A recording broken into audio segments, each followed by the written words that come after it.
have come here to chew bubblegum and kick ass, and I'm all out of bubblegum. Hello, everyone, and welcome to a Halloween edition of Real Estate Realities with the Rebel Broker. My name's Robert Whitelaw, and I am the Rebel Broker, licensed real estate broker in the state of California, member of the National Association of Realtors.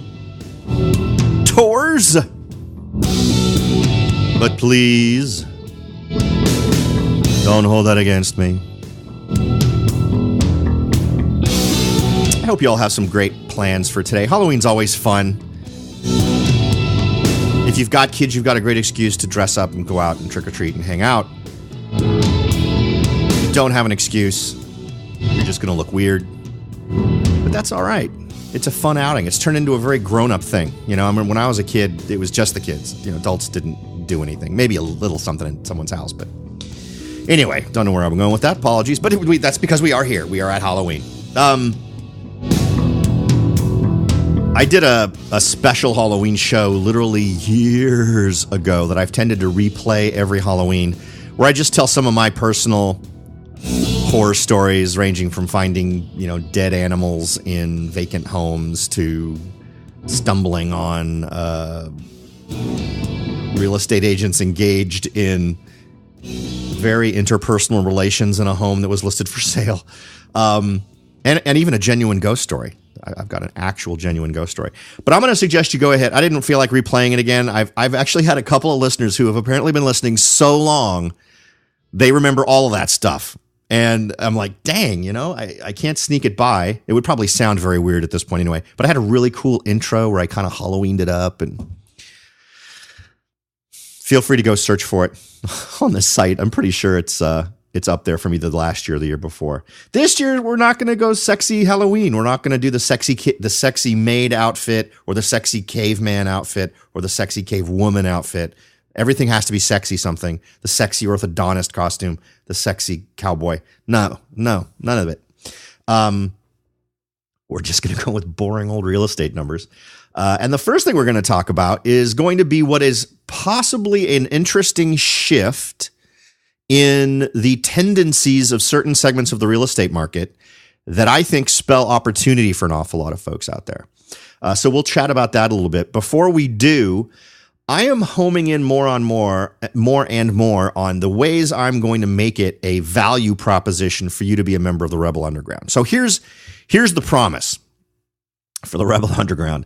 One, there is going to start, and this will probably start January. So there will be a monthly thing that comes out. It might be a strictly just sort of a newslettery kind of thing, or a video, something. I want to at least have a once a month offering up to the Rebel Underground. You are the group that has shown an interest in knowing more. You not only went to the trouble of listening to the show, you went to the trouble of becoming a member of the Rebel Underground. And if I'm being entirely honest, I have taken you for granted. Shame on me. I will not do that anymore. We're going to change that. And also, to make it more interesting, it's going to become a situation where you're going to get stuff. There's going to be things that only members of the Rebel Underground get. And by things, I mean real, honest to gosh stuff. I'm looking into sharing more relating to good books and other cool tools and things. And I've discovered a great little tool that will let me facilitate that for members of the Rebel Underground and only members of the Rebel Underground. So, with that having been said, I apologize to the current members of the Rebel Underground who have felt ignored, frankly. I hate being that guy that keeps poking you with a stick. So I've always tried to only keep it to truly relevant and informational stuff. What I needed to do is put myself on a schedule of providing that. And I've got a plan for that. So hopefully come the new year, that is going to happen. In addition, though, I'm going to bribe you. You're going to get stuff that only Rebel Underground people are going to have access to. So I hope that pleases you. If you would like to get in on it, feel free to text the word Rebel Broker, the number 44222, or head on over to therebelbroker.com. And the show notes for just about any show is going to have a link for you to join the Rebel Underground. So feel free to take advantage of that. And while you're there, why not help the show grow by clicking the big red button at the top of the page titled Take the Survey to Support the Show. By doing that, you're doing two things. One, you're helping the show grow. The sad truth is, in order for the show to grow, it needs to get on a paying basis. And the only way to really do that is to make folks out there that might sponsor the show aware of the kind of folks who are listening to the show. And that's really what this survey does. It helps communicate that. So if you can take a minute out to do that, you're really just answering a few questions. You're not providing any information to them, really, that's going to cause any trouble. It's really just a demographic kind of thing. They just want to know the kind of folks who are listening, but you'd be helping the show. And at the same time, to kind of help, or to at least offer up a thank you to the folks who go to the trouble doing that, we've been doing a $50 Amazon gift card every month. We've been doing it for a while now, and we'll be doing one the first couple of weeks of November, as we do every month. And we will be we'll make an announcement of what the cutoff date and time will be, and then at 5:00 that day, I will pick the person, email them, and verify that there's a person at the end of the email, and then they will win. So good luck to those of you who have not yet won that $50 Amazon gift card, and congrats to the folks who have, and thank you to those who have gone to the trouble of doing all that. Okay, today's show was, for a minute, I was ready to create a very special episode of Real Estate Realities with the Rebel Broker, one of those bare your soul style things, and I decided, you know what? I'm just not certain that my audience really cares about me bearing my soul in terms of just, and we'll cover this. We're going to do a 2017 retrospective at the end of the year. I think that's always smart to do. And this isn't something I just think is something a show should do. I think you should do a retrospective, but you should have in your hands the stuff you wrote in December or January a year ago that were your goals, the things you wrote down, the things you wanted to accomplish, and see how close you came or how much you exceeded your expectations, and try to find out what you could have done differently to do it better. And it needs to be very much focused on actions you can take. You need to own everything you can. And I'm going to sort of do that in an open forum here and reflect on what I screwed up and the things I didn't do right, or the things I didn't do as well as I could have. So hopefully that'll be educational for everyone as well. And that's about as close as I'm going to get to bearing my soul, I think, in this last quarter of 2017. Who knows? I may totally get in touch with my softer side and go completely nuts on a spur of the moment thing. But for right now, the plan is to have that be it. All right, so let's jump in and talk a little bit about data that is relevant to you. And it's relevant on a bunch of different levels because I think it's an interesting shift that I don't think a lot of folks are aware of. We talked about some good data yesterday. Today, I think, makes some interesting points relating to rentals. A lot of folks have tried to make the point that the rental market is oversaturated. And this was something folks were throwing around early last year, I guess, and we sort of debunked it simply by pointing out that even if you only account for population growth, we have not grown enough in terms of rentals. So I don't consider that to be a thing. But what we're seeing is a change in how different age groups are doing things. That is really kind of interesting and points to a very interesting development that you as an investor, or even you as just somebody who likes to keep up with what's going on in real estate, should be aware of, because there's a lot of different levels that this changes the game. And so what am I talking about? I'm talking about what the folks at Zero Hedge are describing as America's new renter class.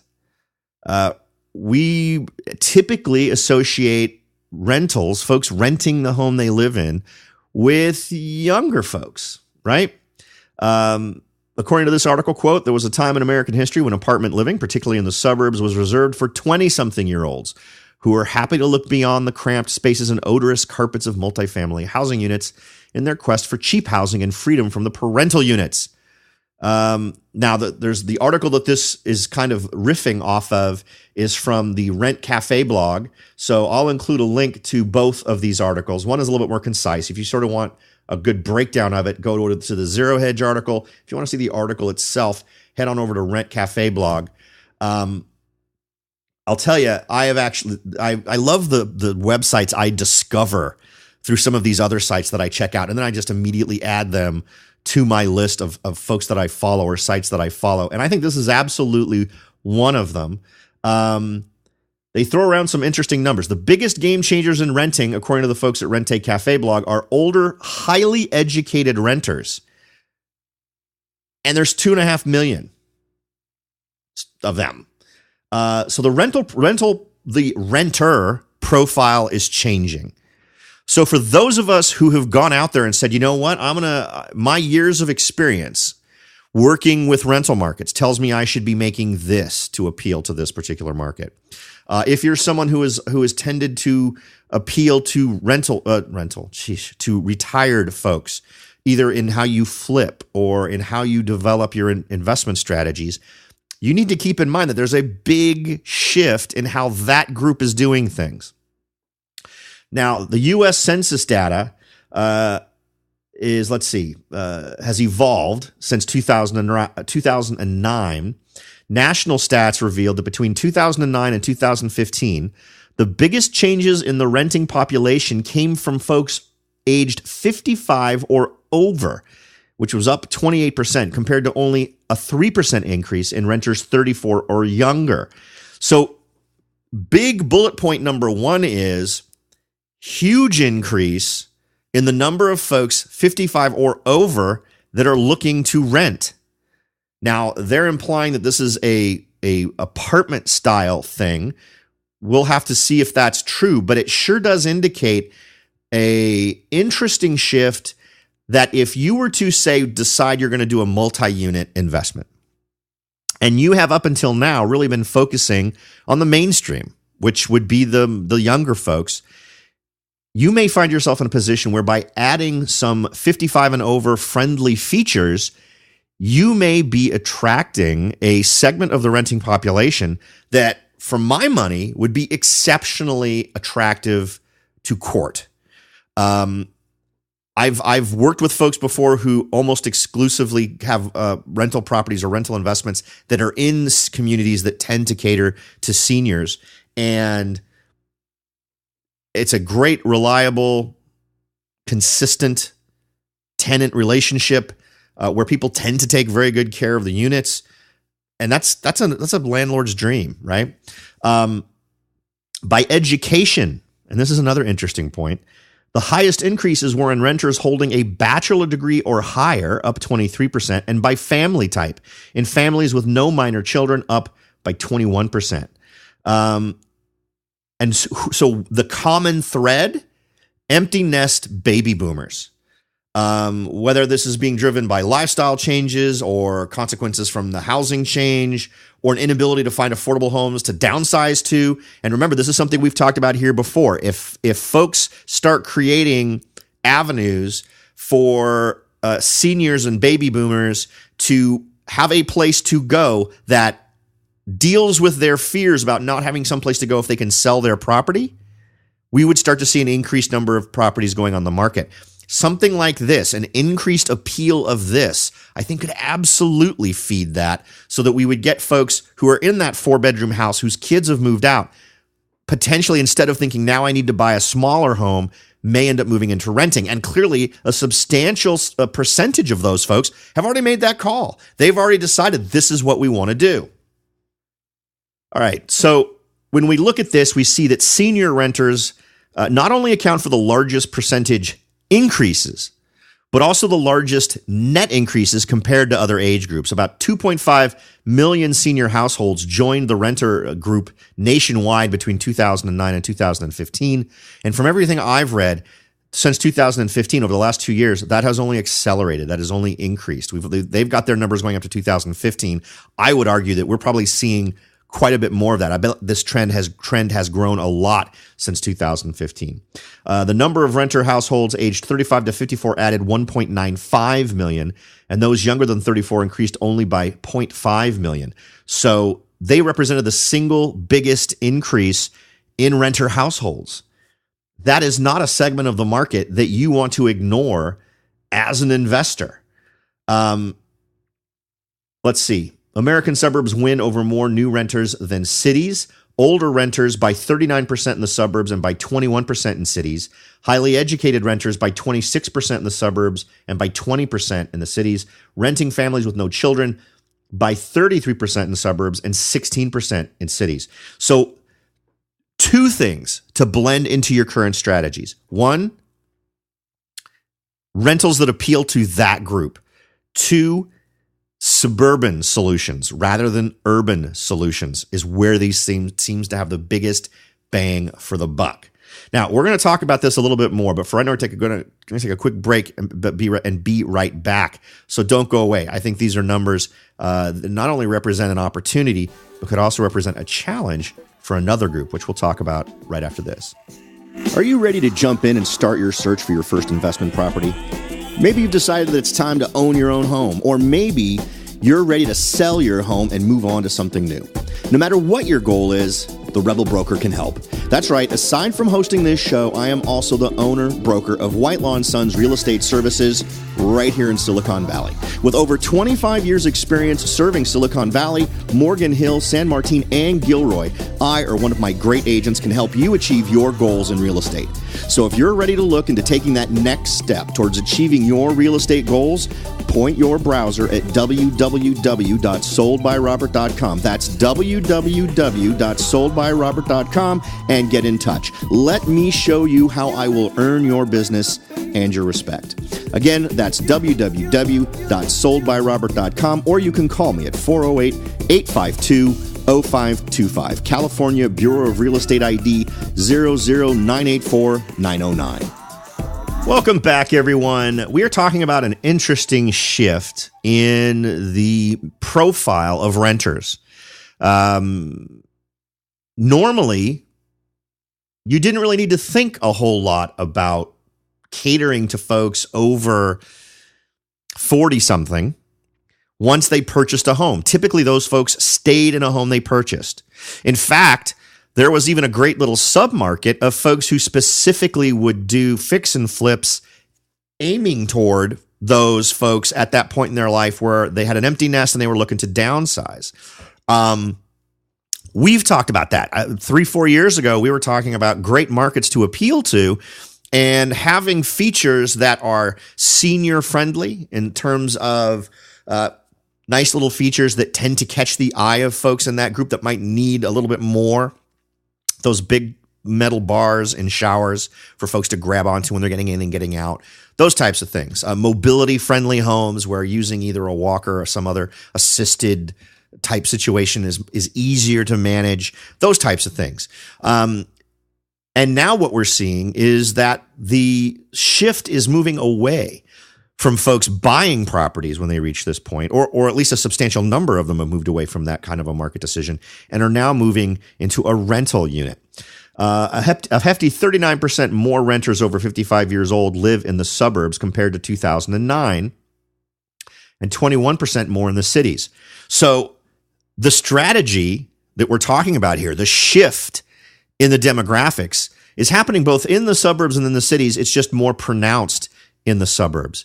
So the suburbs don't tend to see a lot of high number multifamily. Usually it's duplexes, triplexes, quads, in those suburban areas. But this represents an interesting opportunity for someone who might have, obviously that reference is not universal. I can think of a couple of developments here in Morgan Hill, for instance, that I would call suburban rental complexes, but they don't really lend themselves too well to being aimed at this group. This group is going to gravitate towards certain things. For instance, there's a development that just opened a year ago, probably not very well suited, or at least mostly not well suited to the senior community, simply because there's some issues relating to where you park and where you would potentially go to the elevator. There's stairs and other things like that. There's a very limited number of elevators. And in fact, you have to walk a great distance to get to an elevator in the case of some units. So not all the units would apply to that age group, simply because they'd be looking for something with a little bit more convenience in that area. So interesting to see how this will evolve and how you as investors, if you're acquiring properties, are going to try to make these developments more attractive to this segment of the buying population. And I think this data is coming out early enough that anyone who gets on the boat now is going to be able to reap rewards that others just aren't able to react to. And that's what's great about being a small investor. You're more nimble. You can adapt to these things. If you hold several multi-unit properties and you can think yourself through the idea of, these would be amazing units if I did this. And then through your marketing, make that very clear to that group, and you're suddenly enticing a whole new potential pool of renters that would be outstanding in terms of just ease to interact with and building a relationship with a tenant that is going to be based on them taking really good care of your property, paying on time, all those other kinds of wonderful things we look for in the rental market. And that's all great. And we can talk a little bit more about some baby boomer friendly metros that would work well with this.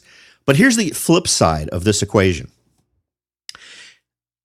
With this dynamic change, it's going to put more stress on this type of living. You've simply got more folks who either through frustration or a stronger desire to cut costs, or through just simply realizing they don't want to buy another property that costs so much if they're trying to downsize, are going to make it tougher for folks who are just starting out.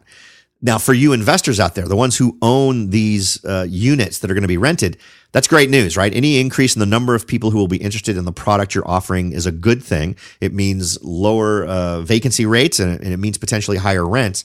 But the challenge here is to the folks who aren't over 55 or aren't over 50 years old. So you folks need to try to acknowledge how these numbers are shifting and take advantage of that. So there's not a whole lot of room for you. Suburban renting, I would say, would be the thing you want to avoid. I'd go for city renting because at least there's less of an impact there. And what's really good about this is that the vast majority, at least in my market, now remember, these are all things you need to calibrate to the reality you face in your marketplace.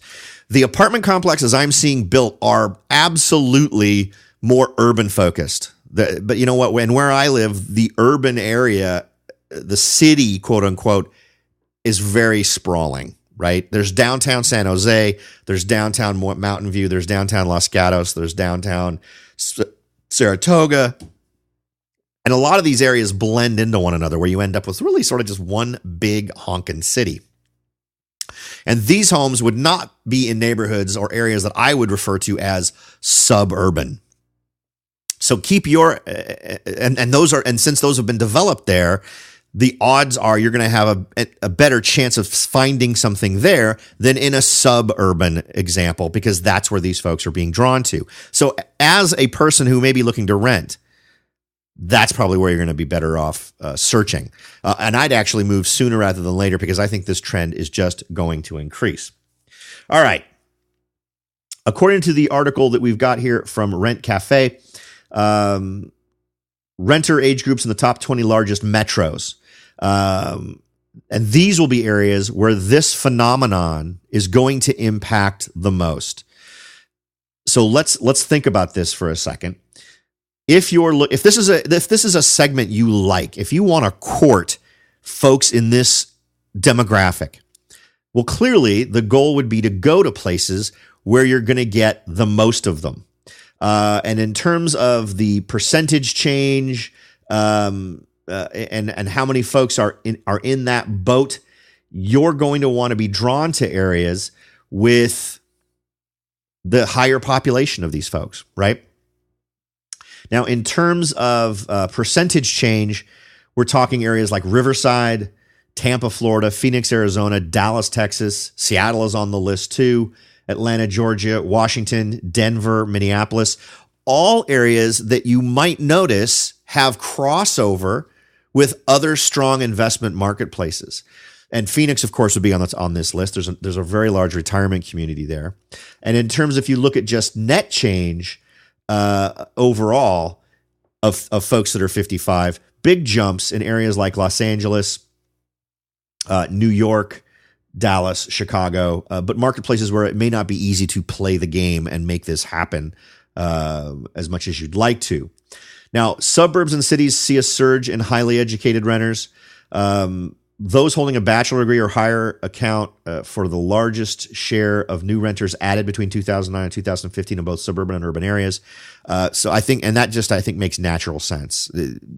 Simply the difficulty in finding properties is there as well. So overall, while we've got this absolute trend with folks 55 or older, it's also extending to the population in general.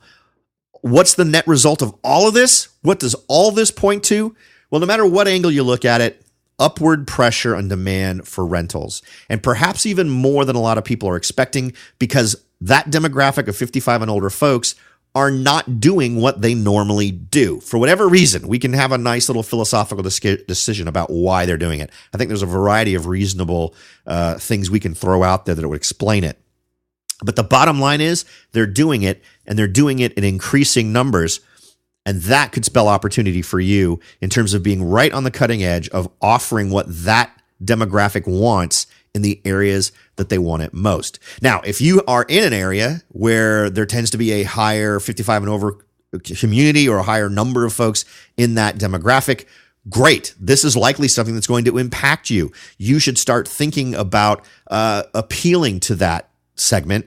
But I also think that while apartment living may be one of the big things, I also think this is something you can leverage off of with single family residential rentals of smaller properties. I don't think this is going to be something they're going to want to do with a 4-bedroom home, maybe a 3-bedroom. And I think there's also a really good chance that these folks will be looking for something like a 2-bedroom. And I know that in general, when we've talked about what makes sense in terms of investing, 2 bedrooms aren't typically on my list.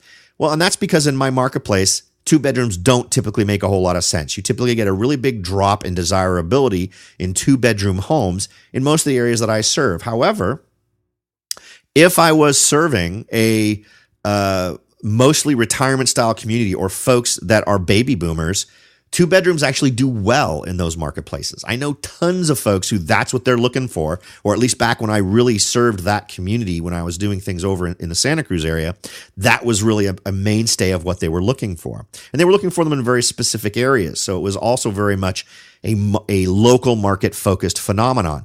If you have that going on where you are, make this work for you. Understand that this change is happening and make that happen in a way that benefits you and gets you the best renters you can possibly find. All right.